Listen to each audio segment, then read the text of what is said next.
It's around that time of year where you start hearing chatter about away rotations, especially if you're an M3. However, I remember this time last year, I was hearing about these and I had no clue where to start. I had no clue where to apply. The away rotation application process can be a bit confusing at the start. So I made a quick crash course on them so that way you can actually know what you're doing when VSLO comes around. Welcome to my channel. My name is Oriafe. I'm a fourth year medical student at Howard University College of Medicine. And in this video, I'm going to be discussing the who, what, where, when, why, and how of away rotations, as well as how to do well in them and make a good impression so that you can hopefully get an interview for your residency program of choice. So I'm going to put an outline of what I'm going to cover in this video on the screen now. So if you're interested, keep on watching. So I'm going to start off with the when, that being both when do you have to apply to away rotations as well as when should you do them. Generally, the application season for away rotations, the best time is around January to March, and the earlier the better because the spots can be limited. As far as when you do the away rotations, it's usually going to be in the beginning of your M4 year, but this can vary from school to school. I know some schools, they can start doing away rotations as early as April, but I think for most schools, people do aways from July to October. I personally did mine from September to October, but it was 1 month long. However, if you want to do an away rotation with the intentions of getting a letter of recommendation from that place, it's better to do the rotation earlier. So that way they have at least minimum a month to write that letter before your applications are due. So now I'm going to get into the why/who.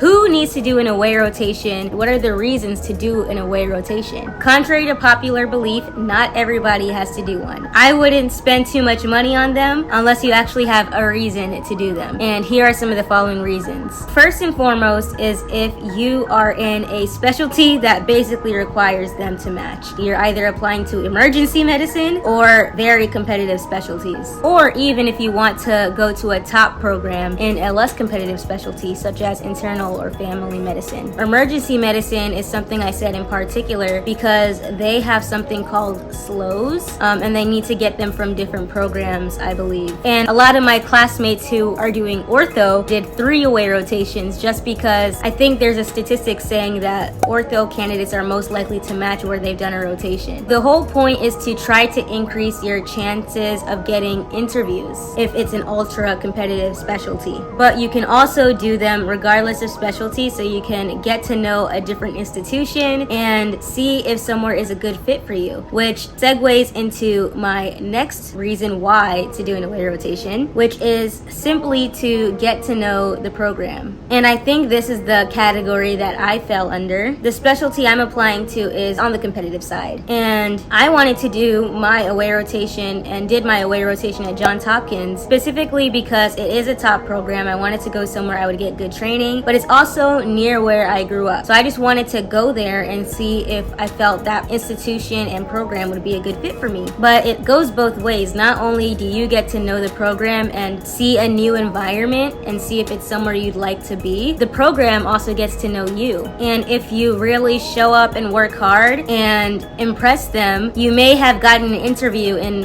a case where you otherwise may not have gotten one without the away. However, I will mention that some more prestigious programs don't give everybody an interview just because they did an away rotation there. If they don't feel like you would be a good fit based off other components of your application. For example, like if your step score is low, doing the away rotation may not mean that they're automatically going to interview you. But this really varies institution to institution. Also, doing poorly on the away rotation is a great way to not get an interview. Because why would they interview if they know that you suck? So it's important to not only get to know the program, but also to show yourself in a good light. And I'm going to talk a little bit about how to do that towards the end of this video. Another reason that people do away rotations is to get more letters of recommendation, especially if their home medical school does not have a department in their specialty or does not have a residency program in their specialty. However, I will say if your home institution does have a residency program, I would actually do a rotation with their department department first before doing away rotations. That way you can really build up your skills and actually have something to show off at your away rotation. And this is more so for people who are going into specialties that are not a core clerkship. So if you already had a psychiatry rotation or an OB-GYN rotation, so on and so forth, you may not need to do an extra OB-GYN rotation as a sub-I at your med school, but still plenty of people do choose to do that just to continue building rapport with the home program and to sharpen their skills, or even to explore a subspecialty. For example, if you're applying to internal medicine, maybe you could do an ICU rotation at your home program and then later venture off to do another subspecialty at an away. So as far as that, it's really up to you. I just really stress that you have some sort of experience with the specialty you're applying to before you go to an away, unless it's really not possible. Let's say you don't have a home program, that's okay. Just let the residents at your away rotation know, and hopefully they're kind enough to really feed into you and help you get the skills you need to get. But if that's the category you fall into, you should actually be doing multiple away rotations. Just because not having a home program makes it harder for you to match, so you'd want to build more connections with at least 2 different programs outside of your school. So in as much as away rotations are really fun to learn more about your specialty and just be in a new environment, applying for aways can be stressful, especially when you're also trying to balance doing your clinical rotations. It can be a really time-consuming and stressful task. And in order to succeed in this, and even succeed in other challenges that medical school and other professional schools bring, you need to have mental wealth and resilience, which you build by improving the simple habits in life, such as your sleep, diet, exercise, stress management, as well as even taking exogenous compounds to care for your well-being, such as vitamins, minerals, and supplements. So one thing I use to help improve my focus, which is especially helpful when writing essays for those away rotations, has been Magic Mind. Magic Mind is a productivity shot. You can literally just drink it as a shot, or you can mix it into different drinks. But what it does is improve your focus and your mental clarity, while also helping you decrease stress. And it helps improve your focus by not doing the same thing as caffeine, where you're just blocking the hormones that tell you that you're sleepy. But actually, Magic Mind has a component called L-theanine, which if you were to also take coffee, it helps to extend how long the coffee lasts. That way you don't just have a crash. It acts on ATP and really helps you build the energy source of your body. So this is definitely something that helps with stress as well as your energy. However, Magic Mind is now also helping with sleep. I've been using the productivity shot for years, but recently I started actually using the sleep performance shot as well. And I've noticed that I feel so much more refreshed since I started using it. And I also really like the taste. It's like a lemon chamomile. So I just take it 30 minutes before sleeping. It helps you sleep faster and wake up more energized. And I also love that Magic Mind is evidence-based. There are over 200 studies behind the efficacy of each of its ingredients. As a physician to be, it's something I really do value. So if you want to invest in your mental wealth this 2025, I suggest you try out Magic Mind, and you can actually get 45% off of a bundle of both the productivity shot and the sleep elixir using the code in my description. It's magicmind.com/oriafejan. So now I'm going to tell you guys a little bit about where to apply. How do you even decide where you want to do an away rotation? The simple answer to this is apply where you want to be. This is a good time to start thinking about what you want out of residency program as far as location. Do you want to be in a certain region of the US? Do you want to be near your family? Or do you want to go somewhere that's super prestigious but possibly far away? It really is up to you. Some people do an away rotation somewhere so that they can increase their chances of getting an interview for a top tier program. Other people want to go to a smaller or maybe mid-tier program for their away rotation so they can have a higher chance of getting an interview there. And like I said, many go the geographic preference route. And other people go somewhere that they think would fit their values, what they want want out of a residency. So they just go to an away to explore if that place really is a good fit for them. Some people go on away rotations because they want to just be in a different part of the country and try out a new area. For example, a lot of my classmates went to California and even Texas as well. For me, it was a mix of all of these. I did mostly apply to more prestigious programs for away rotations. One of them was in Texas, one of them was in Boston, and the other was Hopkins in Baltimore. For the one in Texas, I applied for the location because I think maybe when I'm in attending and graduate residency,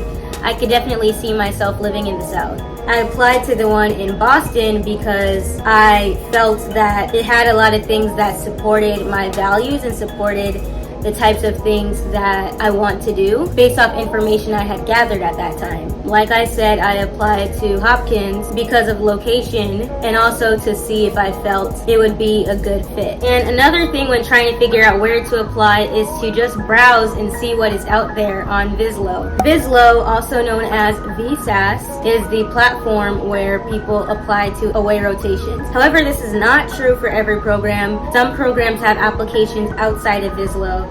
For example, Johns Hopkins application is not through VSLO, it's through their own thing. But I will probably say 90% of them are on VSLO, which stands for Visiting Student. What does VSLO stand for? VSLO meaning Visiting Student Learning Opportunities. So you can go on there and just browse. You can adjust for different filters. The first filter I would obviously put is what specialty you want the away rotation to be in. And then you can also select if there's a particular city that you want it to be into. Unfortunately, it doesn't allow you to search by state, which I really wish it did. And you can also sort by whether or not you have to pay tuition if you were to go to that away rotation. Yes, some aways do make you pay tuition, including the one I did, which was $500. And you can even just search if there's a particular institution you want to go to. For me, since I was applying to a smaller specialty, I just looked at all of them in that specialty just to see what was out there. Another thing that I would take into consideration as far as where to apply for away rotations is, especially if you're underrepresented in medicine, see if they got scholarships for y'all. A lot of these away rotations got scholarships for underrepresented in medicine, and even some have scholarships for people who are not underrepresented in medicine as well. And a great place to look at scholarships based off different groups is the PharMS database. I am so glad I learned about the PharMS database. It literally just compiles everywhere in your specialty that has scholarships for people who look like you, so you can even apply based off of that. So that way you can see which programs are investing in diversity and also which of these rotations is not going to break the bank, because I'm telling you, aways can get expensive. And also be on the lookout for if your med school or anybody in your specialties interest group releases opportunities, because different programs are coming up with new scholarships all the time. So keep on monitoring your email. The one that I applied for in Boston does have a scholarship associated, but it's a separate application. Hopkins did not have a scholarship for my specialty, but I do know they had some scholarships in other specialties, and the one in Texas I don't think had a scholarship either. One that I know is really popular is at Stanford. They have something called the SCORE program. I don't know what it stands for, but it covers literally the majority of specialties. It's not on VSLO, it's through their own website, and basically they'll cover you, they'll provide housing. So I would look into that regardless of what specialty you're going into. Some of my friends did that route. Another thing I would consider as far as where to apply is knowing if there's a specific subspecialty you wanted to do an away rotation in. For example, let's say you're applying to internal medicine, but you really have your heart set on gastroenterology or cardiology. Oftentimes you can do an away rotation just in that subspecialty and get good exposure while still being able to build those connections and get a letter of recommendation that would apply for internal medicine. So you can see what institutions offer your specific subspecialty that you're interested in. to choose where to apply. Another thing, please listen up. Another thing, let me stop yelling. Another thing that you really need to know is see what the experience, if you were to go to that program for an away rotation, would be like. Especially if you're trying to get a letter of recommendation, you want to be somewhere where you can actually show off your skills. This may not apply as much if you're just going there to get to know and see if the institution's a good fit, but if you're really trying to show off, you need to be somewhere where you have the ability to. And what do I mean by that? You want to be somewhere where you can have continuity, where you're going to be seeing the same residents and seeing the same attendings for some time, at least for 2 weeks or so. Because if you go to an away rotation where you're literally working with different people every day, you're not going to be able to build those relationships to get a letter of rec. And also you want to go somewhere where you can have some level of autonomy in a way. So you don't want something that's just a shadowing experience in that case. You'd want an actual sub-I. You'd want something that you're stepping into that role, taking ownership of the management of those patients. Or at least trying to, coming up with your own plan and getting feedback from the residents and attendings and seeing how to improve on those. If you don't have those two things, the continuity and the moderate autonomy, within reason because you're still a medical student, how are you going to impress them? How are you going to wow them so they can give you a stellar letter of recommendation? So, I've said all that, so it begs the question, how do you even find out exactly what the experience would actually be like? First thing you should do is read their description on VSLO. They might give a bit of information of what it would look like on the day-to-day. And if they don't, you can potentially ask some upperclassmen at your medical school or even alum who applied to your specialty and did different away rotations. Reach out to them. Okay, how was your experience at X? How was your experience at Y? What was it like? Did they give you an interview? Were you able to get a letter of recommendation? These are things you want to know. So definitely use your network. And if you don't have anyone to ask, I would go to the internet, check out Reddit, check out some spreadsheets, find something. See if there's some sort of information that you can get. Or if you have friends who go to another medical school, maybe you could ask them. It's hard to get this information, but getting this information would definitely serve you well in deciding where to go. So now that I've discussed where to apply, I also want to discuss how many to apply to. So the rule of thumb that I went with is I wouldn't apply to more than 3 to 4 institutions for the same block. So you can be applying to multiple blocks as well to increase your chances of getting to go to that institution. Or if you wanted to go on multiple aways, you'd want to apply for multiple blocks in time. But per block, don't apply to any more than 4 unless your specialty is like super competitive. And once you get an acceptance to a specific rotation in a specific block and you are happy with that acceptance, withdraw your applications for the other programs you apply to for that block, unless there's one that you really want to hold out and really want to see if they're going to accept you. I say this because you don't want to be in a position where you have to decline an offer, because that could potentially leave some bad blood, and they may remember that when it comes time to invite people for interviews. Or at least that's the advice that I've gotten, but it's a very nuanced topic. So now we're going to talk about how to apply, the moment y'all have all been waiting for, specifically on VSLO. I'm not covering other application systems, but they're not that hard and they're honestly pretty similar. So how does this process even kickstart? The double AMC, the same double AMC that you use to apply to medical school, is going to at some point, usually in January, email you that you have been granted access to VSLO. That is something that your medical school starts off. I think it was my dean who kicked that off. You're gonna need to sign into your AAMC account. Hopefully you remember your login. So I'm going to switch to Zoom so I can actually show you guys the process. What's up, y'all? I'm in the corner if you can't see me. This is what you see when you first open VSLO. This is your dashboard. It'll show you your applications in progress, applications under review, pending offers, and awaiting further action. And then lower you would see your personal information, your home institution's contact information, as well as some quick links, which I'm not showing y'all for privacy. Okay, where do we even find what programs to apply for? You go to the top, hit find electives. So this is where you can see all 5,229 of the electives on VSLO. So let's condense this. Let's say you're applying to family medicine, right? You go to the specialty box and you can see all these different filters that you can use on the left-hand panel. You can go into specialty, type family medicine, hit that. Let's say you want to find a family medicine program in Philadelphia.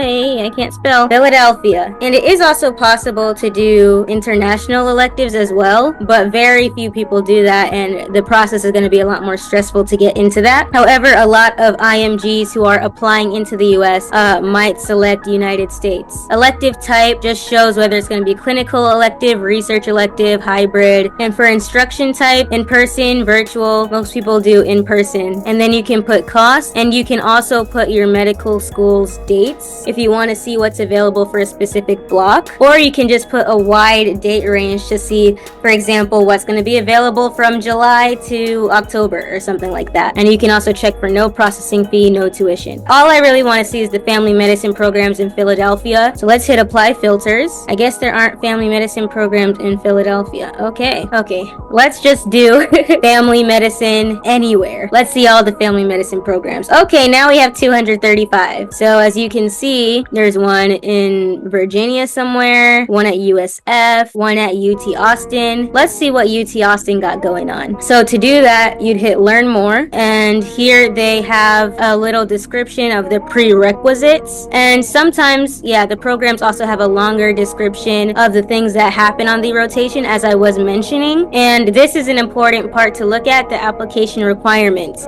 Different programs have different requirements, and there are going to be things that the home school, so as in whatever dean or whatever person working at your medical school, is going to have to upload on their end. And that usually includes your transcript or possibly even a letter of good standing for your school. So you can see for homeschool for UT Austin, they require the school to put your transcript. And then there are also going to be things that you as the applicant need to provide yourself, and this usually includes a CV, as you see here. Sometimes they want to see your board scores, as you see here, and also they oftentimes want you to have an essay written or some sort of letter of interest or personal statement. However, not every program requires an essay, so if you're busy, it's okay to apply to programs that are easier to apply to unless you are very specifically interested in that program. I actually don't think I chose to apply to any programs that required an essay, but as you see, UT Austin Family Med wants a letter of interest. Oftentimes they also ask you for health things such as your vaccination records, maybe your health insurance. Yeah, the AAMC has a standardized immunization form as well, which I had to go to my school's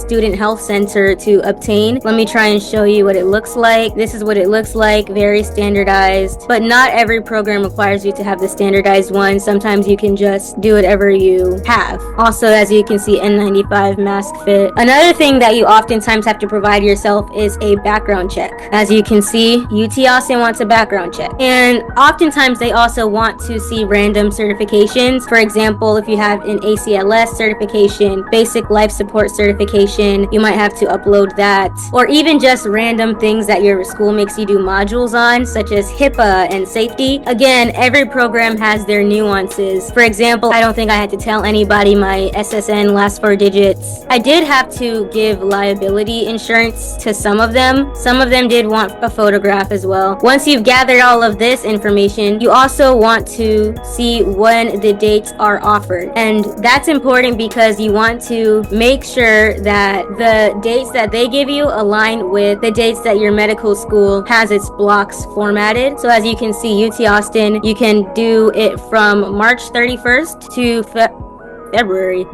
April 27th. However, for some other medical schools, rotation dates could potentially be staggered, and you'd want to look in the description. Some programs are a bit more flexible with the dates. However, others are a bit stricter. I remember reading some of the descriptions and they were like, nope, we do not shift our dates. You have to do our dates. Another option you could do is schedule some sort of block where you don't have any clinical duties around the time of that OA rotation. Let's say I read about about family medicine at UT Austin and found out that I am interested in it. So what you can do is you can hit save, and you can just do this for every program you're interested in as you go through and look at what rotations are available. So now that you've identified that, you can go to saved electives and it would populate there. So now that you've actually decided where you want to apply, you can hit my application. So the first thing you're going to see is some personal information like your contact info, your AAMC ID, and other things. Next thing is going to be academic information, which is basically just your med school, when you enroll, type of degree you're going to get. And I also had to put my last degree earned. And then they also ask you for the dates that you completed your different core clerkships. The first two sections are pretty easy. Next, you would go to add electives. So this is where you select which programs you want to apply to. So you can add electives from search, but I think it makes more sense to go to your saved list and add the electives that way. So I'm going to hit add electives from saved list. So here we see my acting internship in family medicine at UT Austin. What you do is you select add dates, and then you would select the time period that you wanted to apply for the away rotation. Sometimes they have multiple time blocks that you can choose from. So I'm gonna just hit this one, and then you hit add date. So now, as you can see, it says add more dates. This is where you can add another time block to apply for the same elective to the same institution. However, there are no other dates available for this specific program. So now I can continue to my application. As you can see, UT Austin is on the electives page. So here you would hit save and continue, and now it lists out all of the requirements. So it lists out the ones that all of UT Austin requires, being STEP, CV, photograph, and transcript, which your home institution will submit. And then they also have the requirements specific to this away rotation, which is board scores, letters of interest. So you would upload all of these, and how you do it is you hit this pencil, and you have a section called My Documents where you can upload the common documents that you would use repeatedly for different applications. For example, if I hit CV, select a file from My Documents, I would hit my CV from April last year.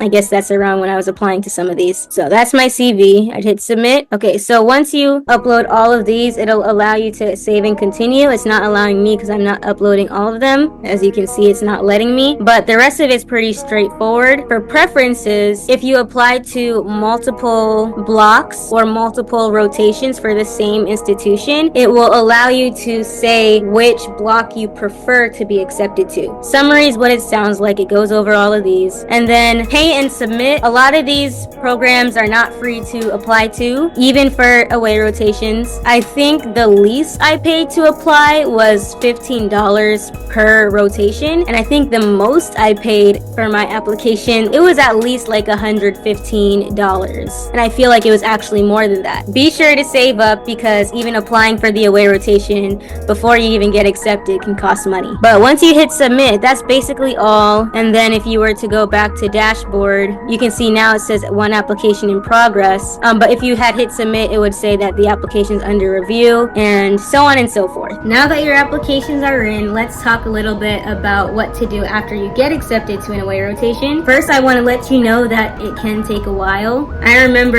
as I was finishing up M3, I was hearing about all my classmates getting offers for their away rotations, and I was freaking out because I still didn't have any acceptances or even any rejections. I wasn't hearing anything until June when Hopkins accepted me. So be patient with the process. And once you get accepted to one, especially if it's one you really want to go to, like I said, withdraw your applications from the others. Also, if your dates don't align, this is the time where you can start working with the other institution and your med school to try and get a schedule that works for both of you. And you also want to start looking for housing sooner rather than later. First and foremost, it would be good to see if the institution has options. However, if they do not, one website that I actually found my place that I stayed was on Furnished Finder. I did have a couple roommates. They were also medical students doing an away rotation. You can also check Rotating Room, which is pretty similar. I just think Furnished Finder had more options. I think it's actually made for travel nurses and healthcare professionals. You can also, if you're going to an away rotation that is near where your family lives, or if you have a friend friends in the area, you could consider staying with them if they allow,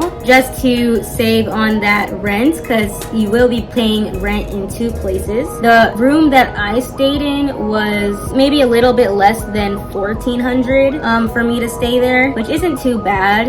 It's a lot better than DC. And thankfully I didn't have to tack on travel costs because it's somewhere that's driving distance for me. However, I'm telling you guys this because these away rotations can get real expensive real quick. So like I said, be on the lookout for potential scholarships and try to save up in advance. So now I'm going to tell you a little bit about how to do well on your away rotation. And honestly, I will just say there is no special sauce to it. To do well on an away rotation is pretty much the same way you need to do well on any other rotation that you're on. Really just give it your all, and that just looks like reading up on the common diseases that are managed by your subspecialty and be aware of the pathophysiology, the management, so on and so forth. And if you want to go the extra mile, you can also look up some research related to certain things. Also, you want to show that you're curious and ask good questions. And another thing is to be respectful and kind to everybody, which I would hope goes without saying. And also, you want to try your best to be an asset and help with the flow of things.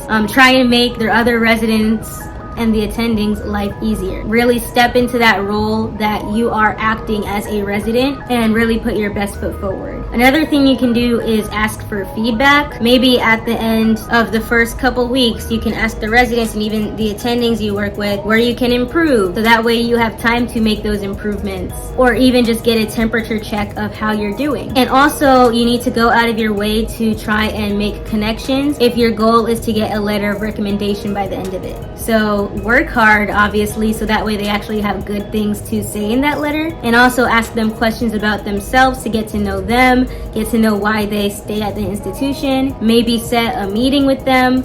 It really is up to you. Do whatever is natural. And also, try to connect with the residents, see why they chose that program, see what's their happiness like, what's their day-to-day like. Being on an away rotation is honestly the best opportunity to get the real tea, so take advantage of that opportunity. I think that's it. Thank you so much for watching this video. I hope it helped you in some way. If you like this video, I bet you'll like this video that I have of the beginning of my M4 year, where I start doing rotations in the specialty I'm applying to. Give this video a like, subscribe to the channel if you want to see more of my content, and remember to check out Magic Mind, link in the description. If you still have any lingering questions, leave a comment down below. If there's something you agree with, disagree with, let me know in the comments.